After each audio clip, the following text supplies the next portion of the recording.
que es una definición.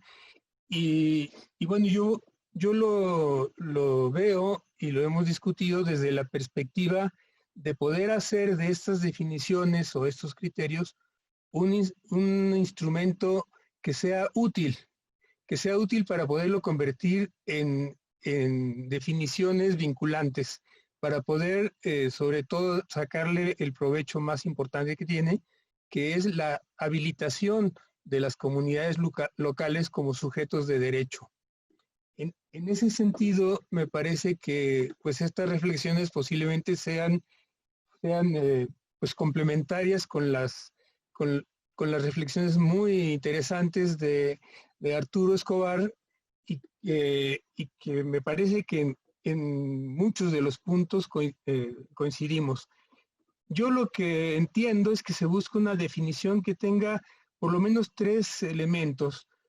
Uno, que define un aspecto formal, y eso tiene que ver mucho con tal vez con una cosa pues muy cuadrada, si ustedes quieren, que es poder tener una definición que nos entiendan los abogados, hasta los abogados que los entienden.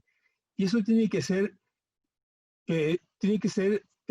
para que sea un instrumento, tiene que ser clara, tiene que ser precisa, o sea, solamente esto se puede entender como tal y no otra cosa, para que no haya confusión. Y además tiene que ser económico el lenguaje, o sea, toda palabra que no sea sustancial, hay que quitarla. Y por otro lado también no es una definición general. Creo yo que esto va a aportar, como ya lo dijo Gustavo anteriormente, posiblemente a otros instrumentos. Pero nos importa sobre todo verlo con un cristal, con un lente, en donde podamos ver cómo se puede aplicar específicamente para el ejercicio de derechos en el contexto de la Convención de Cambio Climático. Eso lo hace más específico y lo tenemos que acotar. En las leyes, en los glosarios, casi siempre hay un encabezado que dice: para los efectos de esta ley, no para otra cosa, sino para los efectos de esta ley, se entenderá por tal y tal y tal cosa lo que sigue. Entonces, yo hago estas reflexiones desde esa perspectiva. Y la otra cuestión es el aspecto funcional, definirlo, y luego entender que tenemos también los derechos como derechos de dos tipos en el contexto de cambio climático. Uno, derechos como afectados, poblaciones que se van a inundar, poblaciones que están sufriendo un deterioro en sus condiciones de salud, etcétera. Y otra, derechos como agentes, a participar en las actividades de mitigación, a ser retribuidos por eso y a la toma de decisiones en los órdenes internacional, nacional, regional y local. Entonces, pongo eso como un marco de construcción de algo que esperaríamos que pudiera llegar a ser vinculante directamente en el cuerpo de la convención, pero también que nos facilite trasladarlo a las legislaciones nacionales y regionales o subnacionales en nuestros países. En la lógica formal, las definiciones tienen que tener un solo sustantivo que contenga la esencia misma, no ejemplos, no muchas palabras alrededor, y las características, todas las necesarias, pero nada más y exclusivamente las necesarias para poder distinguir este sustantivo que escogemos de cualquier otro. Y esos serían los criterios. Esos criterios tienen que ser objetivos y, si fuera posible, tienen que ser supervisables, de tal manera que en una situación jurisdiccional, o sea, de conflicto, se pueda acreditar específicamente el derecho y acreditar eventualmente la violación al derecho, y entonces poder fundamentar el reclamo. Si no tiene eso, puede ser muy interesante desde el punto de vista filosófico o cultural, pero puede ser que sea poco eficaz. Bueno, primera pregunta que me hago, y que ya la escuchamos hace un momento.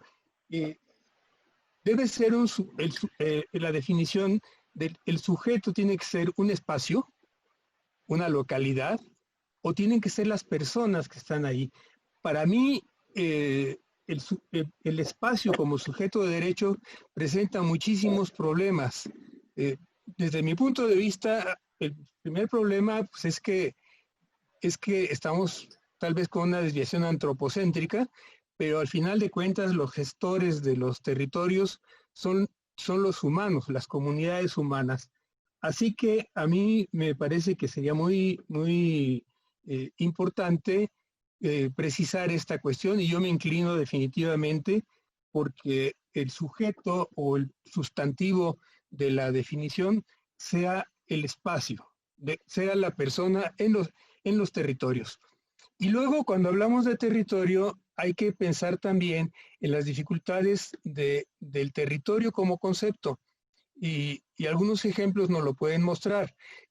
Tenemos en la Ciudad de México comunidades mijes, que prácticamente se han desprendido de sus comunidades de origen y no dejan de ser mijes. Entonces, ¿dónde quedó el territorio mije? ¿En la Sierra de Oaxaca o en la Ciudad de México o en todo? En fin, como eso podemos buscar o podemos encontrar una serie de ejemplos que nos hace ver la dificultad de la eficacia de incluir los espacios como los sujetos de derecho. La segunda cuestión, la autoadscripción. Y bueno, y el reconocimiento tiene que ser o no un requisito indispensable. En los criterios que nos están sugiriendo, pues nos están hablando de que la gente quiera ser parte de una comunidad y la otra es que la comunidad lo acepte. Desde mi punto de vista, no es de obvia resolución que el reconocimiento por parte de la comunidad sea un requisito indispensable. Me parece conveniente, pero creo que es un tema que vale la pena ponerlo a discusión. Ahora, la autoadscripción, pues me parece a mí que no es nada más una cuestión caprichosa, sino que tiene que enlazar dos conceptos que yo le escuché ahora a Arturo, y me da mucho gusto por eso, que es elementos comunes de los proyectos. Pero cuando hablamos de elementos comunes, quiere decir que no una comunidad deja de ser comunidad cuando tiene coincidencias, pero que no necesariamente son totales. Hay comunidades de personas, hay comunidades culturales que son, que tienen una gran, vamos a pensar en traslapes de intereses comunes, de historias comunes y de culturas comunes y proyectos comunes. Pero me parece que cuando Arturo habla de la diversidad, creo yo que para efectos de poderlo poner en una definición que va a tener consecuencias jurídicas eventualmente, tenemos que pensar en caracterizarlo. Entonces yo diría que son elementos comunes de proyectos y elementos comunes de historia y de cultura, que son, no sé yo si tendrían que ser criterios diferentes o criterios asociados a la autoadscripción. El tema de territorio nos lleva a una pregunta pues muy difícil y muy importante. Digo difícil porque es un tema muy complejo en cuanto que la propiedad, la vinculación con el territorio casi necesariamente se transfiere a una idea de propiedad. Entonces nos encontramos por lo menos con dos vertientes pues de una discusión que tampoco es obvia. Una de ellas es la variedad de los, digamos, de los grados de precariedad hasta llegar a algo que se le puede llamar los plenos derechos de propiedad. Pues los criterios de derecho muy formal sobre propiedad nos hablan de características específicas, de uso, abuso, desuso, y lo que pudiéramos decir el acto más importante de propiedad, que es la enajenación, o sea, poder decidir transferirle esa propiedad a otra persona o a otro colectivo. Entonces, cuando hablamos de territorios, muy necesariamente tenemos que meternos a toda esta problemática. Y una de las problemáticas importantes que tiene que ver, sobre todo pensando en cambio climático, que es la capacidad que tiene esta comunidad de poder controlar, comprometerse a futuro y por lo tanto tener derecho de ser retribuido respecto de una capacidad de gestionar el territorio de una manera específica que contribuya a la mitigación del cambio climático o que contribuya a reducir la vulnerabilidad y a la adaptación.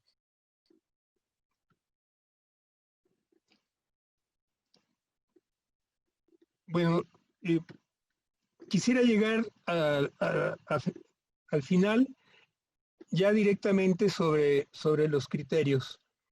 Y ustedes conocen muy bien en esta parte que está más oscura, es la que nos proporcionaron de lo que ha trabajado, el grupo.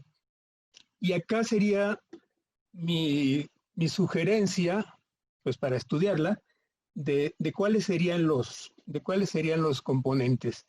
Y yo diría que son dos componentes que pueden dividirse en 4, pero al final de cuentas es uno que tiene una parte anexa. La primera, lo estamos repitiendo, es autoadscripción y reconocimiento por parte de la comunidad.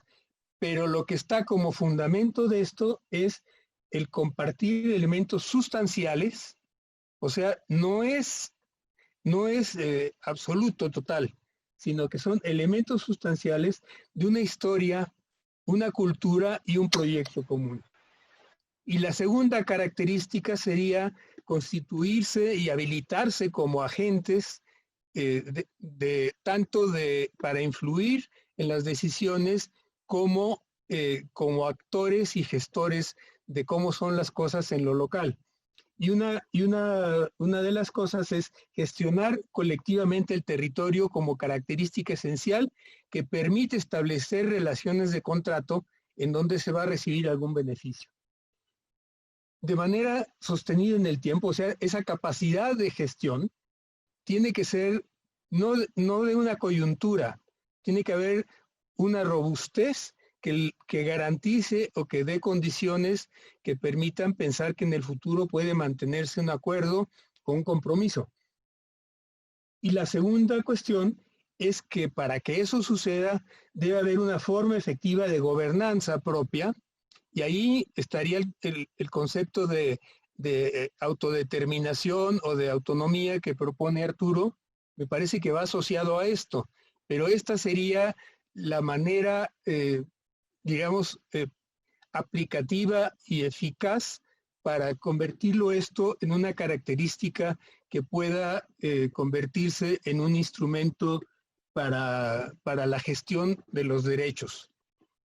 Bueno, pues son unas ideas y finalmente la sugerencia de una redacción al final. Pues queda a su disposición para comentarios. Gracias.